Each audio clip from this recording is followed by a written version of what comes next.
There's no question time formally at the end of the session. This is an interactive discussion. And Gerhard and I will start a conversation, and we would like you to join us. We're going back to where we started yesterday morning by taking a look at the 21st century economic global reality. And as we mentioned very briefly yesterday, this economic reality is very different from the economic reality that we spoke about when we reflected with Professor Thandika Makandawere on the genesis of Africa's regional integration strategy and agenda.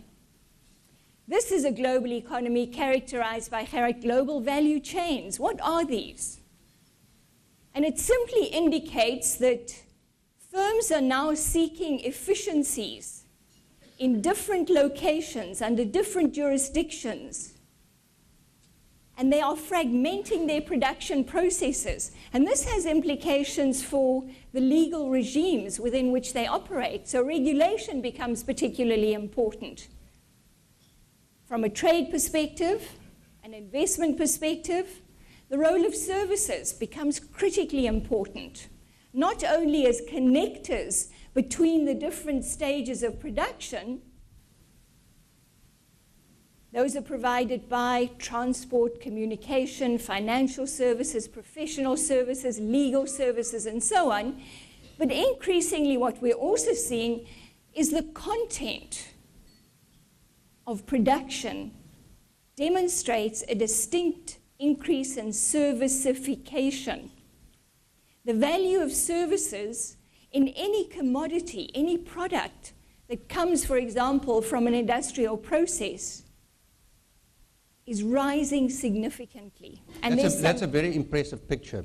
Does it apply to us in Africa? Can we play that ball game?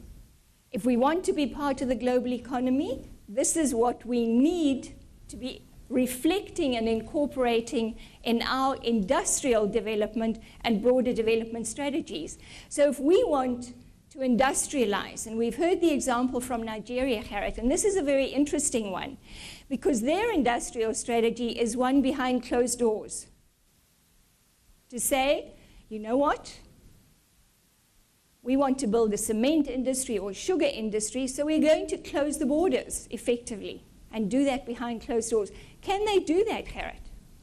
Yeah, but it's not quite clear to me that all the implications of this debate, this new 21st century values debate, and the focus on industrialization, that we are properly engaged in that debate. Is this a completely new debate for us? If we remember what Jürgen has said, Gerhard tends to argue that in the previous session that those instruments that we are negotiating and creating now for ourselves, they are platforms for doing the things that we have been doing traditionally, that is producing commodities and agricultural goods, which we export to the first world, mostly. Is that going to change, and when is that going to change? He's not very optimistic that that is going to change soon, but the legal instruments do not create trade. They facilitate it. They're not an end in themselves. So if you have to change them after a particular context, then you must be able to do so. Whether the flexibility is there, I don't know. But coming back to your question is, can we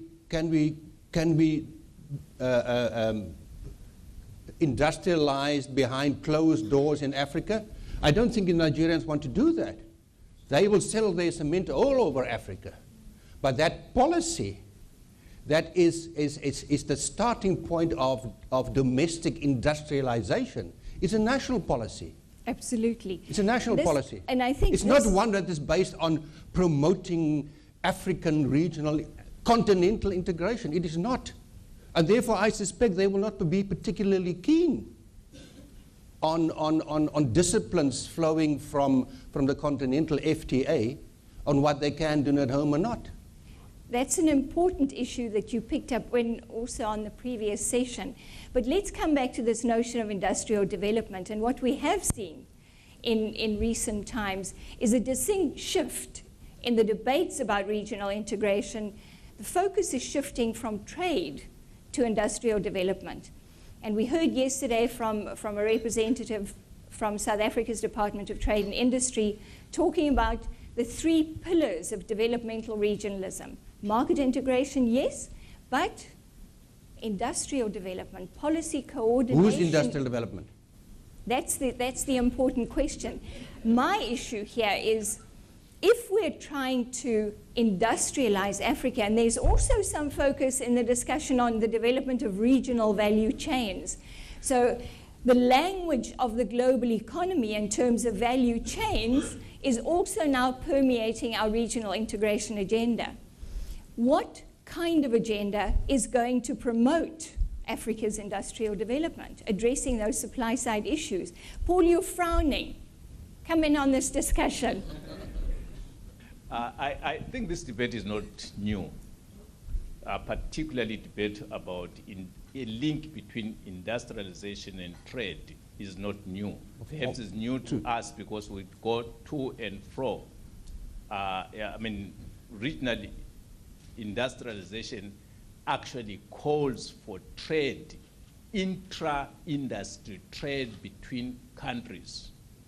I mean, a car today in France, or a car in Sweden, a car in Germany, where is it made? It's made all over the world.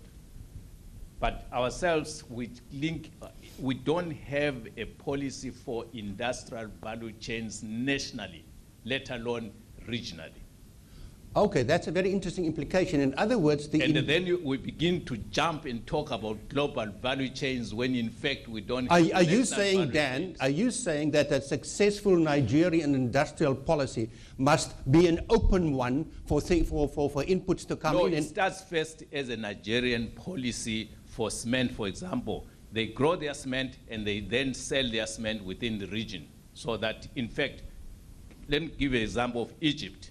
Before the chaos of Egypt. Egypt, developed heavy cement within Sinai area and so on. And that cement actually is a cement that is taken in bulk through Mombasa to the whole of East Africa, Kenya, and so on, is Egyptian cement. And then in turn, Egypt actually uses tea from Kenya. In fact, why is Kenya the biggest commercial country in terms of intra-commercial trade? Is tea to Egypt. A lot of it, the other things, of course, they are selling to the other, but otherwise the tea to Egypt became so important because Egypt then noticed that they would buy tea without customs. They decoupled from Ceylon and got Egyptian tea. Okay, so what's the lesson? The lesson here is that regionally, you can actually begin to trade, and when your firms move across the borders, firms, not products, when firms move across the borders, you develop value chains between South Africa and Lusaka, South Africa and Mozambique, and so on. Regional value chains then begin to start. You have intra-industry trade. Yeah, but for me, the implication is that freedom for firms that you are referring to in order to move and set up and produce and source, that must be embedded in permission to do so, in a legal agreement to do so. It must be possible to do so without the penalties being involved. I think within our region, actually, it is permissible. The issue is, do firms take the initiative to go across and invest in another country? I think that is actually the point I'm trying to make is our legal instruments must speak the same language then. The rules of origin in particular. Rules of origin must move in that direction. Is that so? Is that so? So far, no, because we actually don't have the elements of that growing trade, inter-industry trade among ourselves, as Europeans actually do have. The French car or German car is not made in one country. Is made in all the countries through global value chains. Dan, I want to pose a question. There's a focus on regional value chain development? Why are we not simply looking at value chain integration as the objective of our regional integration agenda? Why focus on the development only of regional value chains? Because if we do that, and this was alluded to yesterday in the discussion, what we are creating is a very large import substitution project, not a national one, but now a regional one, placing limitations essentially on the sourcing of inputs into production processes by saying, let's focus only on regional value chains, builds in an inefficiency bias. Because the best quality, the best priced inputs may be located outside the region. So why are we looking just at regional value chain development? If we're going to promote competitiveness, shouldn't we be looking at the global integration imperative, looking at our regional integration as a platform also for global integration? Also, my question to you, Trudi, much more an economic, I think, is I'm reading now a lot from whether it's the discussions around global value chain. And I'm reading that this is the fastest pathway towards industrialization by developing countries. I just want to say, you to say something like that. And whether our industrialization policies, frameworks, or our thinking about industrial policy is recognizing that or not. Yeah. I think, Paul, this is an extremely interesting issue. And the Nigerian example we need to refer to here. Mike has said Nigeria has decided some time ago to develop a cement industry from beginning to end of that supply chain. It's now focusing on the development of a sugar industry.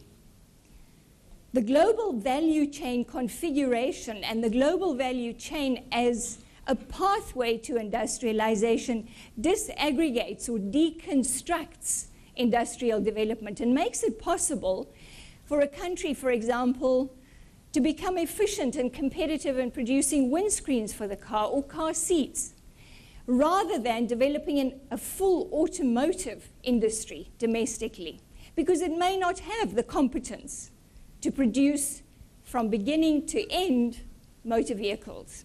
In other words, it opens up for opportunities, taking into account the skill, capital, and range of other capacity constraints that developing countries may in fact be experiencing.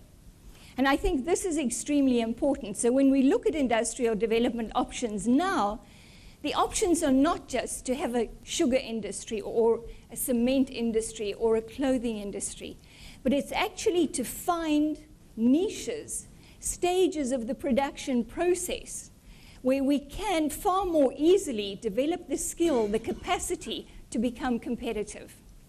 And there we need to look at this collection of services which supports industrial activity and supports integration into the value chains. And this, I think, is an area of serious neglect within our regional integration strategy so far. We've heard that SADC is starting to negotiate services liberalization.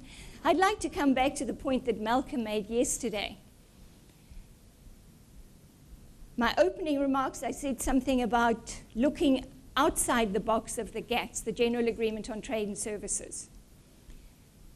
We seem to be in an era where liberalization, both in terms of trade in goods and trade in services, has become very sensitive.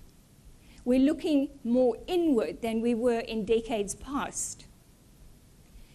When it comes to services, therefore, I would like to suggest that we consider, and I want to ask Gerhard if this is legally possible, because this will be a question that comes from a number of stakeholders, whether it's legally possible for us to forget at this stage, not forever, but at this stage, about the liberalization of trade and services, and to focus only, initially, on the regulatory reform agenda, and to link it specifically to our infrastructure development agenda. Those are not contentious issues. Everybody agrees we need better roads, railway, and other infrastructure. But at the end of the day, what we're concerned about is not so much the road, it's the transport services that the road facilitates. And that will not be possible unless we have an appropriate, harmonized regulatory framework across nation states belonging to the African Integration Project. And this is really, I think, the beginnings of thinking around a practical integration agenda. What we have seen so far is that the formula we use, the template we use for African integration is a very familiar one. We start, decide we want to conclude an FTA. Step one, the trade and goods agenda. In the initial stages, we start talking about tariff liberalization. Immediately, we start seeing protective interests kicking in, a reluctance to actually liberalize, to reduce tariffs. And we know that many countries are using the import tariff as a strategic policy instrument. I question that. I'm not sure that the import tariff can be that silver bullet to address all the capacity, the competitiveness constraints we face. But the tariff liberalization agenda is really holding us back. And we'll come to talk about the Tripartite Fda and why these negotiations have taken so long. Let's park that for now. And let's focus on a much more practical agenda. Trade facilitation. Gerhard, what can we do there? Well, we can start doing the things which I experienced over Easter weekend when I traveled into a neighboring country. I like to tell stories, so let me quickly tell you that one. There is a particular country in that region that I'm very fond of. I frequently travel there. It happens to be a member of a customs union. A customs union has got a common external tariff and a single customs territory. A single customs territory. Now, over time, the internal borders of this custom territory have become more congested. And the last time I was there over Easter weekend, I arrived at 11 o'clock in the evening, and you have to go and show your passport. Well, first you do all the formalities on the one side of the border. Then you cross the river and you repeat all the formalities on the other side. They don't speak to each other. And then you go on the other side, once you're across the border, or across the river rather, you go and you present your passport, and then you pay your road taxes, and then you go and pay the taxes on the few bottles of wine that you want to enjoy while in this country.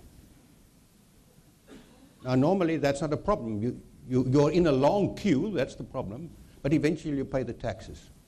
Last time around, after having moved through that long queue and I arrived at the counter, no, customs official tells me you can't pay the taxes here. You must go and see and speak to the customs clearance agent outside there, whom I didn't appoint. I don't want one. In terms of the Kyoto Agreement, I'm entitled to do my own thing. By the way, I go out there, there is a customs clearance official. I speak to him. It's 11 o'clock at night. Can you help me? What he's doing there at 11 o'clock at night is supposedly to be, if he's not sleeping, is to do his job. But he tells me, no, I'm off duty. I can't help you. So what do? I ask him, you see that metal container over there, about a kilometer away in the dark? You have to go there. That's our office. I go there. There's a long queue. And there's one ambitious young gentleman behind the screen of what must be a 1960s model HP computer, because he can't find the information. He can't find the schedules. There's a queue as long as you can think of, and there are people with very bad tempers, and they are truck drivers and they can't get their things done. After about an hour, I decide that I will do what firms normally do in terms of her prediction. I'll break the law. But I can't stay there. I can't go home.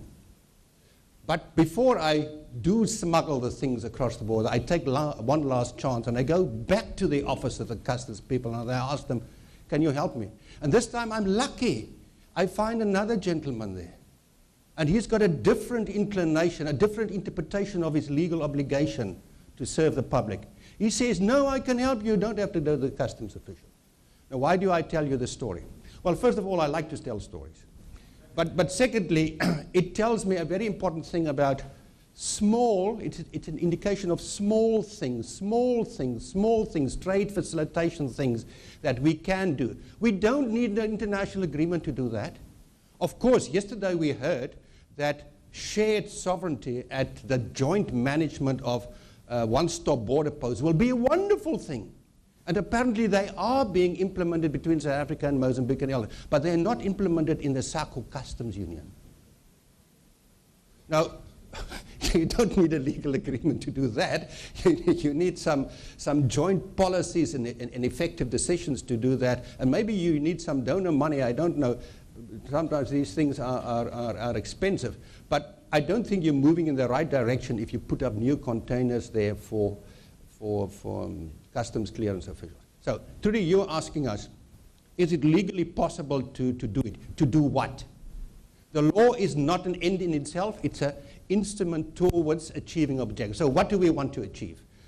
If we want to tackle the problem of trade facilitation in its various manifestations, whether at border posts, whether at customs, whether at the Zambian honey story of yesterday, let's first understand what is the problem. What do we have in place, and what do the two different or more sides want as solutions to the problem? And the law and legal institutions must create that possibility and create the answer. And if you ask me if that is lawful, of course, that is of course lawful. That is what the law is supposed to do. We want to know how, Gerhard. We want to know the how of this. The how of what for what? For trade what is the problem? The problem we heard yesterday, and there are a number of people here who have done a lot of work on non-tariff barriers. How some of those are pertinent to the problems that you're experiencing at the border. And if we start taking a look at those non-tariff barriers that relate, for example, to customs procedures, how do we go about resolving them? What are your suggestions? And any other suggestions? What's a practical trade facilitation agenda? We can talk about having a comprehensive agenda, a lot of high-level discussion, but to be honest, that's not helping us. We're not advancing the practical integration agenda. Let's get down to the detail. So in terms of customs and border management issues, Gerhard, how do we make this work better? And you've talked about the customs officers and so on. But it is so give us more information. It is so clearly a job for regional integration. It is so clearly part and parcel of what we're professing and claiming we're doing all the time. We are promoting regional integration. Josh, you are an expert on customs issues. What would, if you were given a carte blanche, a blanco check, to solve our problems in the immediate region here with respect to, if you want to please me and make it easier for me to do these trips, where are the problems? And the problems do not exist because we've got insufficient legal instruments to do so. It's about implementation, but it's also about the wrong implementation formula, the decentralized one. But Josh is an expert at this. Tell us. I think you've answered the question already. It's about implementation. The answers are already there. The blueprints are there. In our customs union, interesting, you know, the discussion is just not on the table. You know, the topics are just not discussed in terms of trade facilitation. If you go to Namibia or to Swaziland, you know, why do we have all these onerous requirements for the free movement of goods and people? It shouldn't be there. There should be a much easier way to do these things. Practically, SARS and Customs specifically has gone through a modernization program the past 10 years. It's continuous. Firstly, I think the main emphasis was ICT, to take away the paperwork. And that has helped us to make tremendous strides in terms of trade facilitation. So from a practical point of view, definitely ICT and taking away the paper. Secondly... is crime a problem? Who's here? Yes. Unfortunately, the type of work that the customs officers do, that the coalface They, you know, at the border post, we've got desperate traders that want to speed up the movement of the goods. And if they can find a corruptible customs officer to speed that up, and I must profess, and maybe it's a bad thing from, and I see there's some trade representatives here also, they actually bribe customs officers, because you need two people, you know, to what do they say, to tango. Yeah. So also from the traders' perspective, you know, they actually promote this thing by offering our poor customs officers these bribes. And of course, I mean, you have to have integrity as a customs officer. You shouldn't accept it. But yes, crime is a problem. But I don't think, and speaking from my perspective from South Africa, it's a huge problem. But it is there, and we're working once again on that also. And once again, from an ITC perspective, we've used that to counter that also by nationalizing or centralizing our processing. In the past, every customs office at our border crossings would do processing. Now we've centralized that into 4 hubs. So we're working also in terms of using ITC to counter that type of thing. But yes, taking away the paper, we can do that. And I also want to use the analogy of the global value chain in terms of how we can address this trade facilitation issue that you guys are discussing, is that we don't need to recreate the wheel. Technology has become very cheap, I think. So for any country in Africa, it's just about making that decision and saying we're going to do this tomorrow, and it can be done.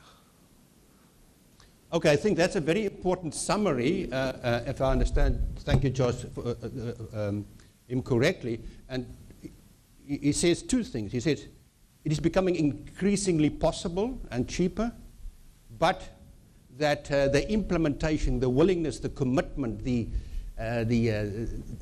governance element is still a problem. Now, we don't need a new international agreement in order to tackle many of these problems. Gerhard, can I ask you then, if we do encounter a problem, say you get to the border and the official does not accept your SPS certificate, we're now moving towards a discussion on dispute resolution. What are the options there? What is available right now? What can we do?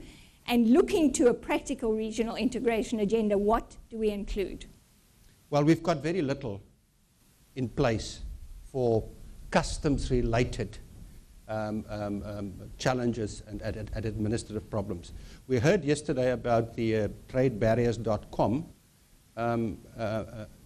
Its main benefit is shedding more light, is transparency. There's no effective resolution of the honey-related problems and the difficulties at the border. And we will not be able to address those problems unless we jack up the whole system. But unfortunately, ladies and gentlemen, part of the answer for many of these problems must be found within the national systems. You must be able to, if you go to, let's take the honey example, Trudi. If there's an importer of Zambian honey in this country, and he has to obtain from a particular official in the Department of Agriculture a permit for importing honey, and that permit is being denied because the official is, in terms of the enabling law, entitled to exercise his discretion. The manner in which that discretion is exercised, Professor David van Wyk, who is a specialist in administrative law, must be linked to the purpose of the exercise, which in this instance include trade, the movement of goods. So you can't have an unfettered, unlimited discretion, whether he likes this to come in or not. He has to apply his mind to the matter in the sense that unless, in terms of scientific evidence being available to the contrary, that product from another SADC free trade area member state must come into the country, must be allowed if the tariff is paid, if there is any tariff on it, any duty on it, and if the rules of origin are complied with. So the honey is produced there, no problem there.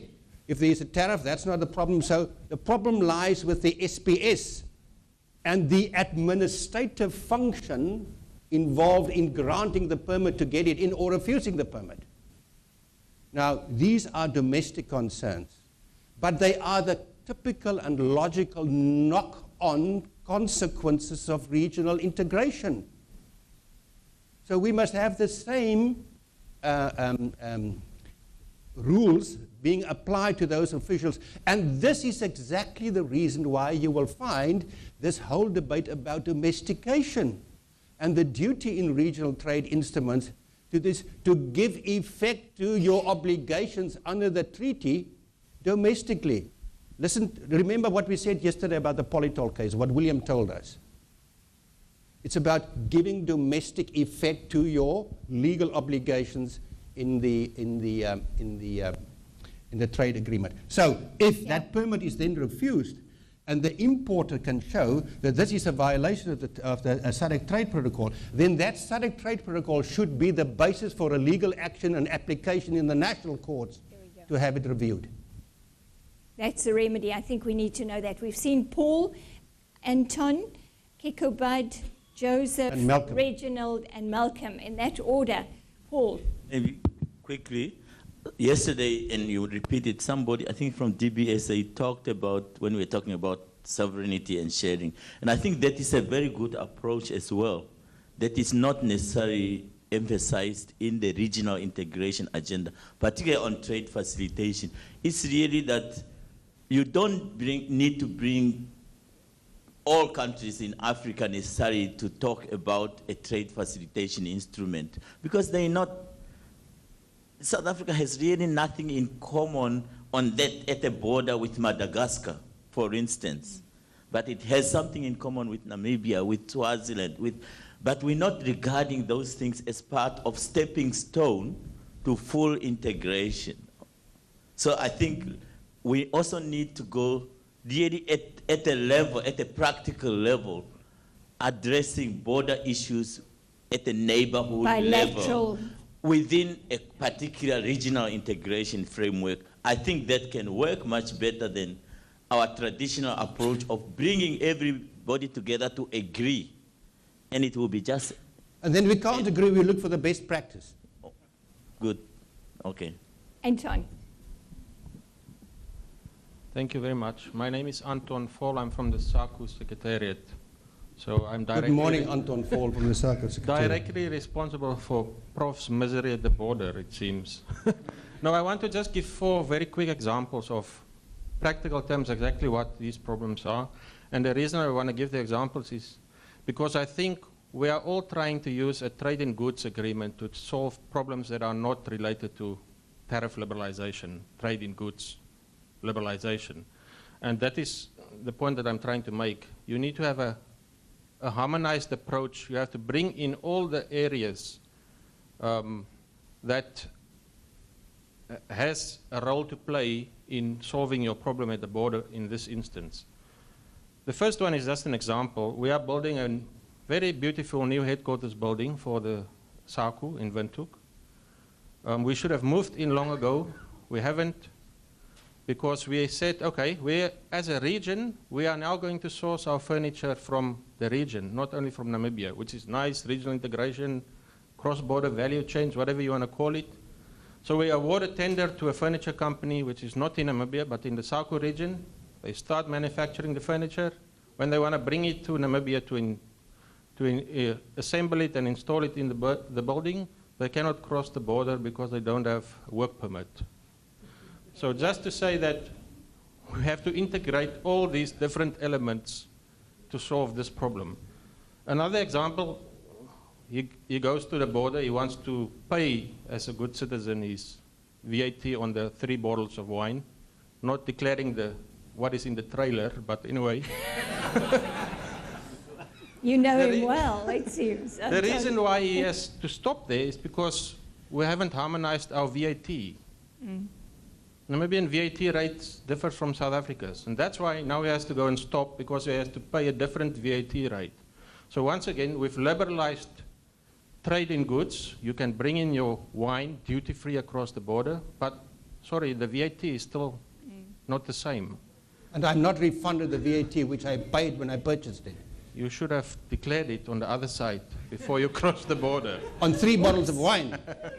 Not. Once again, there is differences in what is exempted on the one side and what you have to pay for on the other side. Then the issue that was raised by the MCOM official is the issue of, okay, let's move to paperless systems. Wonderful, sounds very good. Electronic, you do all your things online, etc. South African system is geared for that. You get to the border, they clear you electronically. Now you reach 100 meters further, Botswana or Namibian border post, and they demand the paper again. Once again, we've done this in isolation. One country moves faster than the other one. The one that moves the slowest determines the pace of integration. And I think this is the whole argument globally, but specifically for Africa, where we have this Pan-African notion all the time. In SADC, we've seen it. SADC doesn't move because countries like Angola are not part and parcel of the FTA. So you always have to sit with the scenario where the one that moves the slowest determines the pace of integration. And unless we have a total fundamental mind shift, that will always determine the pace of integration. But you're sovereign to move slow. Exactly. Now, the issue of sovereignty is the core argument, which is now currently becoming more and more problematic for us as a secretariat, which have no supranational authority, and there the EU is far ahead of us. They can discipline their member states, and I will lose my job if I continue to speak like this. Finally, just an anecdote. When I flew into the Cape Town airport, you asked, what can you do when you get to the border and the official that has to help you is not there? How do you deal with that?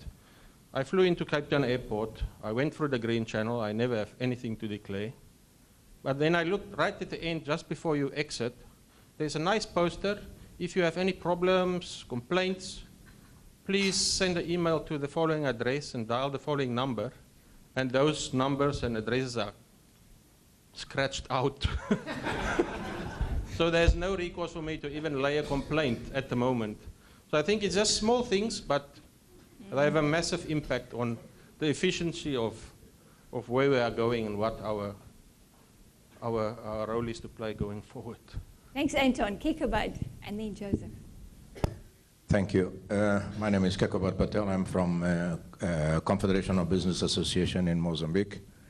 And I am also a businessman and participating in these meetings for a number of years.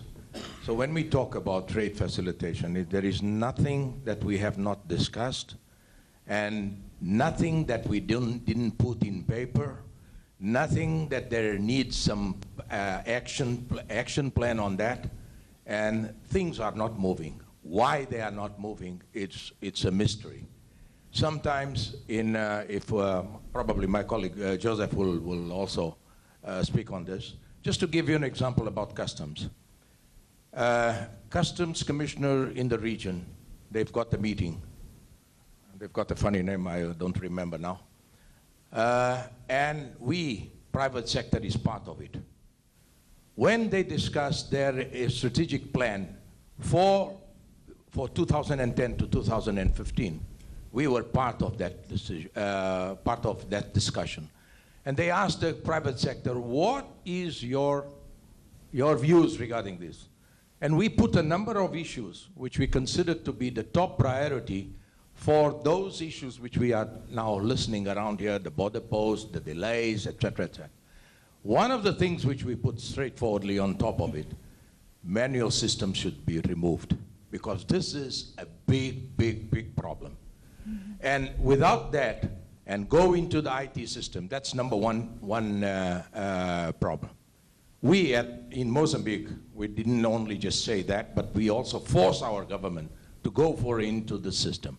Today we are already, we've got a single window system in place. It took us 2 years. It's not completely fully there, but there was a lot of challenges. People would say, hey, if communications goes down, what will happen? Customs will stop. In these 2 years, not one single day has gone down, because there are protections to do that. Alternative sources have been put in place. All these things have to be done. Today we're discussing already with South Africa how it is possible that South African supplier documents, export documents become Mozambique import document. That is, these are the things which will facilitate. Infrastructure itself as a border post, it is important, but they are very costly. And probably this will delay a little bit more. But the procedure, it doesn't make sense to have the first world infrastructure and fourth world procedures. We have to go back on that one. Procedures have to come first. Harmonizing the system, that was one of the things which we discussed about that. The other thing which you, Professor, just now on your experience, other experience which we discussed is how the border, what is the border management system? There has been already discussed through the SADC. We've gone through all the different countries in the region. What do you think about management system, border management system? We all contributed to it. Facilitate. There is to be someone who has the leadership. When you don't know where to go, someone has to take the decision so that the guy from the Ministry of Agriculture does not stop you just because he was not there. So there has to be something like that. That's number one. Secondly, when we talk about, there is a need, of course, to go into the modernization system. We are in the 21st century. We're listening to this. Paperwork, manual stuff will always keep a block on your movement. And this is one of the lessons we learn in our case, in Mozambique. It's not enough to remove and change the legislation, but also we have to go more modern on that. When we talk about, we all know that in Sub-Saharan Africa, SADC area is considered to be one of the most expensive to do business. That means less competitive. So if these are all blocks which makes the life of the business people difficult and costly. So when we talk about industrialization, we have to be very careful about first to remove all this, how to become more competitive. And there are a number of issues which have already been discussed. The problem is implementation, because there is no commitment. When we say, let's do this, I think we all have to do that. Maybe it's time that someone, one of these organizations, Trudi, I think it's time that you probably invite heads of state to be around here and discuss these things, because I'm not joking here. These are the things, because it is not filtering down. People around here may be sitting around here, they've got no power sometimes to do this, but they need to listen to this. You know what I told yesterday the professor? I just told him, look, are you prepared that if I invite you to come to Mozambique and speak like you have presented the situation here? Very well. Maybe I will do this. Maybe I'll do this. I will invite him to speak on the private sector with the government people sitting over there. We need to know the realities. It is important that the realities come up and not talks all the time, because we've been discussing issues for a number of years, and in the meantime things are also changing and we need to do the changes. So if there is no commitment, if there is no reforms in the area so that we can harmonize the whole system, the business is going to be very difficult to be done in the region. And industrialization will suffer the consequences of this. Thank you. Thank you. In Joseph? Afrikaans, there's a very nice word for his emotion. He's gatvol. Joseph. Let's keep them fairly short, because we are still going to get to a discussion about the Tripartite Fda and the Continental Fda. Joseph. Thanks, Trudi. I don't know if I should speak after Kokobert has put it so well. I will underline everything that he has said. But what I also want to emphasize is that we've got an issue of, sorry, my name is Joseph Musariri. I am the president of the Clearing and Forwarding Associations of Southern Africa. What we have got here is an issue of mindset as well. in terms of those that are dealing with operations on the ground, particularly at border posts. I would like to acknowledge the significant improvement that customs administrations have done in the cross-border movement processes. A good number of administrations have now gone into e-clearing, which is very commendable. But we have seen the mindset barrier coming into play as well.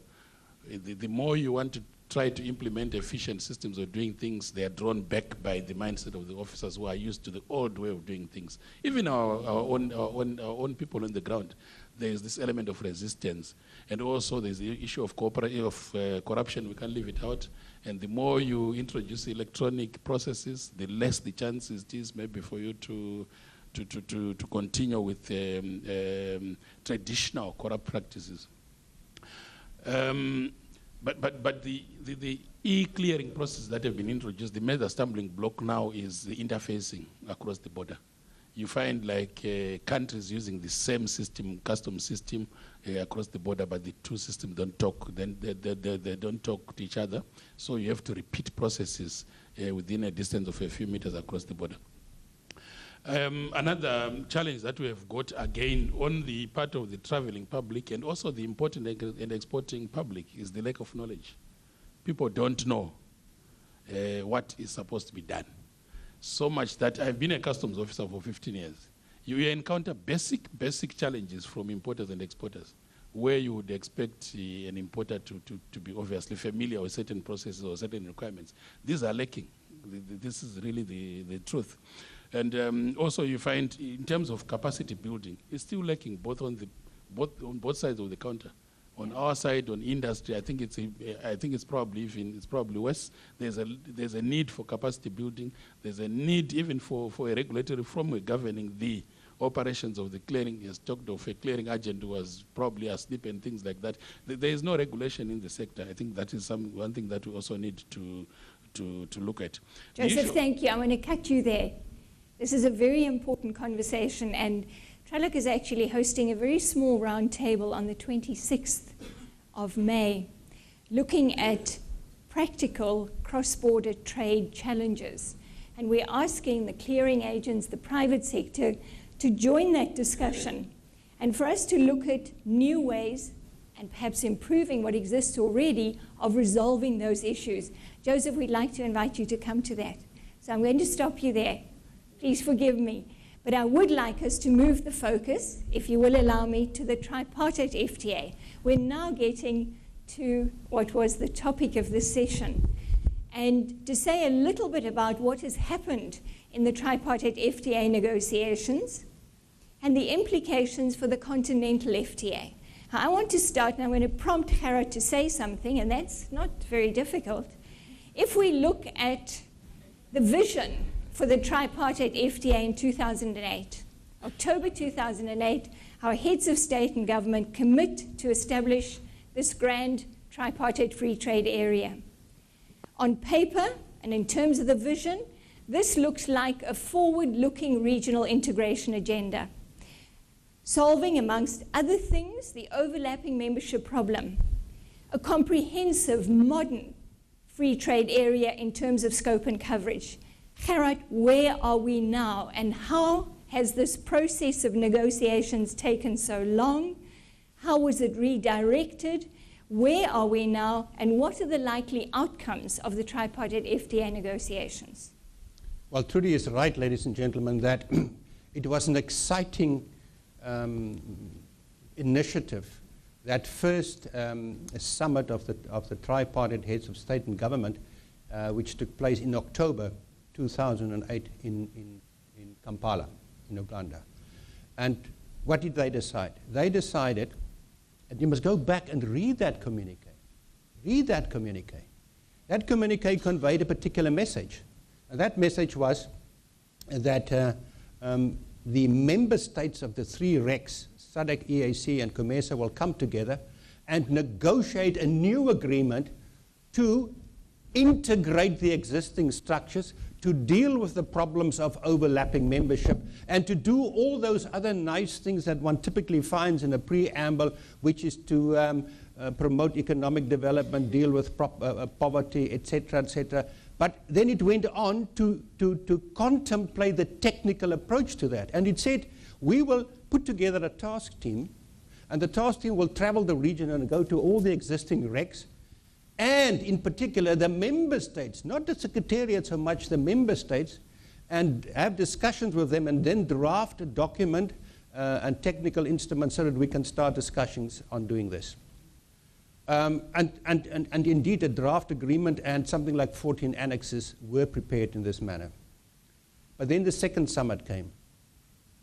And I want you to listen to the logic and the technicalities of negotiations. Negotiations need preparation. And very typically that preparation comes in terms of a discussion about the discussions. So at the second summit in 2011, a set of negotiating principles and other decisions were adopted. And soon afterwards, in December of that same year, there was a new development in preparing the negotiations. Those were called the clarifications on the negotiating principles. Now, first of all, let me just say that these negotiations were then, in terms of substance, structured on the 3 pillars of market access, industrialization, or what did they call the third one? Infrastructure and development. Infrastructure development. Those were the 3 pillars to be substantively addressed in the negotiations. But the procedures for doing that, the substance and the procedures, these were the 2 legs.